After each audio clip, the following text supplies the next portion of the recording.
4 महीने से रसिया में हूँ।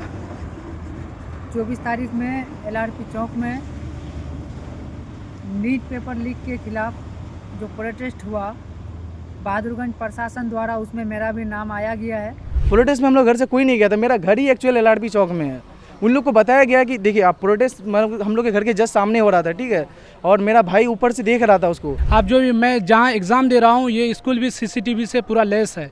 2-3 कैमरे एक रूम में लगा हुआ है, वहाँ देख सकते हैं आप, जहाँ भी देख सकते हैं। मैं बहादुरगंज से मेरा कोई कनेक्शन ही नहीं रहा है उस दिन। नीट पेपर लीक के विरोध में बिहार के किशनगंज जिले के बहादुरगंज में हुए जेंजी प्रदर्शन ने 25 जुलाई को उग्र रूप ले लिया, जिसके बाद प्रदर्शनकारियों और पुलिस के बीच हुई झड़प की तस्वीरें सोशल मीडिया पर खूब वायरल हुई। इस मामले में बहादुरगंज पुलिस ने 22 लोगों को हिरासत में लिया था। वहां बिना अनुमति सड़क पर धरना प्रदर्शन और अराजकता फैलाने के आरोप में 46 लोगों को नामजद करते हुए एफआईआर दर्ज की गई। नामजद 46 लोगों में से कुछ नाम ऐसे भी शामिल हैं जिनका दावा है कि वे या तो उस समय देश से बाहर थे या फिर प्रदर्शन वाले दिन बहादुरगंज में मौजूद ही नहीं थे। इन्हीं में से एक नाम बहादुरगंज प्रखंड की लौचा पंचायत स्थित सतमेढ़ी गांव निवासी सदाकत कौनेन का भी है। सदाकत वर्तमान में रूस के शख्ती शहर में सिलाई का काम करते हैं। सदाकत का कहना है कि वे मार्च 2026 में रूस गए थे और तब से वहीं रहकर काम कर रहे हैं। मैं मोहम्मद सदाकत कौनेन राही, घर सतमेढ़ी कुलबिट्टा, वार्ड नंबर 12। मैं पिछले 4 महीने से रसिया में हूँ। 24 तारीख में एलआरपी चौक में नीट पेपर लीक के खिलाफ जो प्रोटेस्ट हुआ, बहादुरगंज प्रशासन द्वारा उसमें मेरा भी नाम आया गया है। तो मैं पिछले 4 महीनों से जबकि रसिया में हूँ। इस बीच बिहार सरकार के गृह विभाग ने 27 जुलाई को एक प्रेस रिलीज जारी कर घोषणा की कि 26 जुलाई 2026 शाम 6 बजे तक नीट यूजी आंदोलन में शामिल लोगों के खिलाफ दर्ज मामले वापस लिए जाएंगे। गिरफ्तार लोगों को रिहा किया जाएगा और भविष्य में भी उनके खिलाफ किसी भी प्रकार की कानूनी या दंडात्मक कार्रवाई नहीं की जाएगी। लौचा पंचायत के एक अन्य नामजद अभियुक्त अदनान अमीनी का कहना है कि घटना वाले दिन वो धरना प्रदर्शन स्थल से दूर किशनगंज शहर स्थित गर्ल्स हाई स्कूल में डीएलएड की परीक्षा दे रहे थे।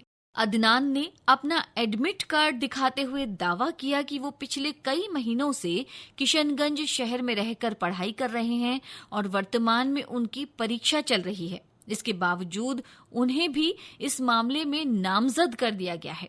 अभियुक्त उसमें मेरा भी नाम है सर, जबकि मैं 25 तारीख की ये घटना है सर। 25 तारीख को मैं इसी सेंटर में मौजूद था। गर्ल्स हाई स्कूल किशनगंज में मेरा द्वितीय वर्ष डीएलएड का एग्ज़ाम चल रहा है और 25 तारीख को भी मेरा एग्ज़ाम था सर। 2 शिफ्ट में एग्ज़ाम होती है सर। पहली शिफ्ट 9:30 से 11:45 तक सर, जबकि 8:30 बजे ही हम लोग अंदर हो जाते हैं। ये यहाँ की प्रक्रिया है। उसके बाद सर हम लोग 11:45 को निकलते हैं। उसके बाद जो है हम लोग यहाँ कुछ खाना पीना टिफ़िन वगैरह खाते हैं अंदर में, स्कूल के ग्राउंड के अंदर में। और फिर हम लोगों को बहुत जल्दी 2 बजे से एग्ज़ाम शुरू है, लेकिन हम लोग को 1:30 बजे से पहले ही अंदर कर देता है। मैं निर्दोष हूँ और मैं तो उस दिन एग्ज़ाम में हूँ। 25 जुलाई को एलआरपी चौक पर हुए हिंसक प्रदर्शन के बाद बहादुरगंज थाने में गिरफ्तार किए गए 22 आरोपितों और 46 नामजद लोगों के खिलाफ एफआईआर दर्ज की गई। बहादुरगंज के अंचलाधिकारी आशीष कुमार सिंह ने एफआईआर में कहा कि उग्र प्रदर्शन के दौरान डीएसपी समेत कई पुलिसकर्मी घायल हुए और कई सरकारी और सार्वजनिक संपत्ति को नुकसान पहुंचाया गया, जिसके बाद पुलिस ने 22 लोगों को गिरफ्तार किया। गिरफ्तार किए गए 22 आरोपितों में 1 दर्जन से अधिक किशोर शामिल हैं, जिन्हें जुवेनाइल जस्टिस बोर्ड के समक्ष प्रस्तुत कर बाल संरक्षण गृह में रखा गया। वहीं कुछ गिरफ्तार किशोरों के परिजनों का आरोप है कि उनके बच्चों को बेवजह गिरफ्तार किया गया। वे किसी भी तरह से प्रदर्शन में शामिल नहीं थे।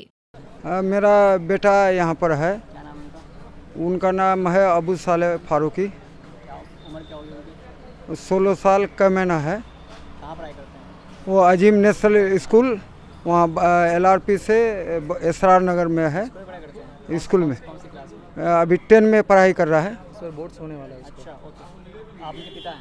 हाँ जी, उनका पिता है। उनका नाम आया तो क्या वो भी मतलब थे प्रोटेस्ट में? नहीं, वो घर में था मेरे साथ। वो लुंगी पहन के नहा रहा था, नहा करके वहाँ से गया कुछ फोर्स जा करके उनको, हम भी हाथ पैर जोड़ रहे थे, ये कर रहे थे कि मेरा बच्चा घर में है और स्कूल से आकर के, और बच्चा मेरे साथ, हम नमाज़ पढ़ रहे थे, मेरा टोपी उपी लगा हुआ था, नमाज़ पढ़ रहे थे चौकीटो। उस समय मेरा गेट खुला हुआ था, कैठो आया, मेरा परिवार भी था, उसको पकड़ बोले पूछ जाँच करके छोड़ देंगे, कोई बात नहीं है, तो उठा करके लेके चला आया और मिलने नहीं दिया वहाँ पर। खाने के लिए जा लुंगी पहन करके, हाँ नहाने के लिए जूता चप्पल नहीं था, पकड़ करके कॉलर पकड़ करके लेके आ गया। प्रोटेस्ट में हम लोग घर से कोई नहीं गया था, मेरा घर ही एक्चुअल LRP चौक में है।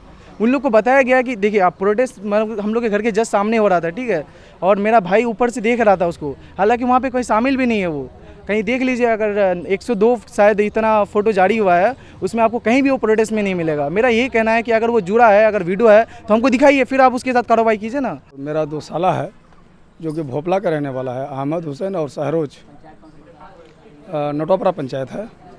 और वहाँ से वो लोग क्या किया कि ये प्रोटेस्ट जो हो रहा था, प्रोटेस्ट होने के बाद जो पथराव वगैरह जो कुछ भी हुआ होगा, उसके बाद मेरा साला लोग किसान और खेती का काम करता है, जो कि उनके पास ट्रैक्टर भी है, हल उल जोतने के लिए, वो तेल लेने के लिए LRP चौक ही आना पड़ता है हम लोगों को। LRP चौक आया तो मोटरसाइकिल से दोनों भाई आया, वो लोग ड्राम लेकर के आ रहा था ऐसा, तो इसी बीच में उन लोगों को मतलब अरेस्ट कर लिया गया है। और छोटा बच्चा भी है, पढ़ाई लिखाई भी करता है, स्कूल में वो लोग पढ़ाई करता है, और जिस वजह से हम लोग यहाँ आए किशनगंज में। स्थानीय जिला परिषद प्रतिनिधि इमरान आलम का कहना है कि धरना प्रदर्शन शांतिपूर्ण ढंग से चल रहा था। बाद में बाहर से आए कुछ असामाजिक तत्वों ने माहौल बिगाड़ने की कोशिश की और पुलिस पर हिंसक हमला किया। जो प्रदर्शन किए गए थे बहादुरगंज में, तो शांतिपूर्ण प्रदर्शन किए जा रहे थे बहादुरगंज कॉलेज ग्राउंड बहादुरगंज में, लेकिन इस बीच कुछ उपद्रवी या कुछ प्लान्ड वे में धरना प्रदर्शन को बदनाम करने के लिए वहाँ उकसा करके कुछ लड़कों को लेके यहाँ गए थे, और कुछ इधर से वो लोग अपना प्लान करके झांसी रानी चौक से LRP तक के बीच में उपद्रवी मचाए, और जिसमें पथराव भी हुए पुलिस की तरफ से भी और आम छात्रों की तरफ से भी। ये 25 तारीख को LRP चौक में। तो उसी घटना के संबंध में अभी जो पुलिस अधीक्षक महोदय है उनसे मिलने के लिए हम आए थे कि घटना घटी है, उसके लिए हम लोग एक्सक्यूज़ करते हैं। किशनगंज के बहादुरगंज का ये कल्चर नहीं है, प्रवृत्ति नहीं है, तो इसको थोड़े सी एक्सक्यूज़ करते हैं। साथ ही साथ जो छात्र छात्राएं उसमें अब आ रहे हैं, अब दोषी कुछ लोग हैं तो ठीक है, वो अलग मसला है, लेकिन बहुत सारे ऐसे छात्र हैं जो यूं ही उसमें आ रहे हैं, तो ऐसे लोगों पर कार्रवाई ना की जाए। आपको हम यहाँ तक कहेंगे कि कुछ ऐसे छात्र छात्राओं का नाम और ऐसे युवकों का नाम आ गया है जो FIR जो लॉन्च किए हैं 25 तारीख को, वो लड़के यहाँ इंडिया में नहीं है, वो विदेश में है, वो रशिया में है, रशिया में रह के अपना कामकाज कर रहे हैं। जो FIR कॉपी है सदाकत नाम से है, जो बहादुरगंज के लौचा पंचायत का है। उसी तरह से एक लड़का दिल्ली में है, उसका भी नाम आ गया है, वही यहाँ से मतलब ही नहीं है। उसी तरह से एक लड़का अभी DLED का एग्ज़ाम दे रहा है, आज भी उसका एग्ज़ाम है, 25 तारीख को भी 9 बजे से 12 बजे तक और 2 बजे से 4 बजे तक उनका एग्ज़ाम था। वो यहाँ एग्ज़ाम दे रहे थे, उनका नाम वहाँ मतलब FIR में आ रहा है कि उपद्रवी मचाने में। तो ये कहीं ना कहीं थोड़ी सी प्रशासन की लापरवाही और चूक हुई है, और साथ ही साथ कुछ ऐसे लोग हैं जो इसी आड़ में अपना दुश्मनी अदा करने के लिए एक ही जगह से लौचा के ही 12-13 लड़कों का नाम उसमें इंदराज कर दिए हैं।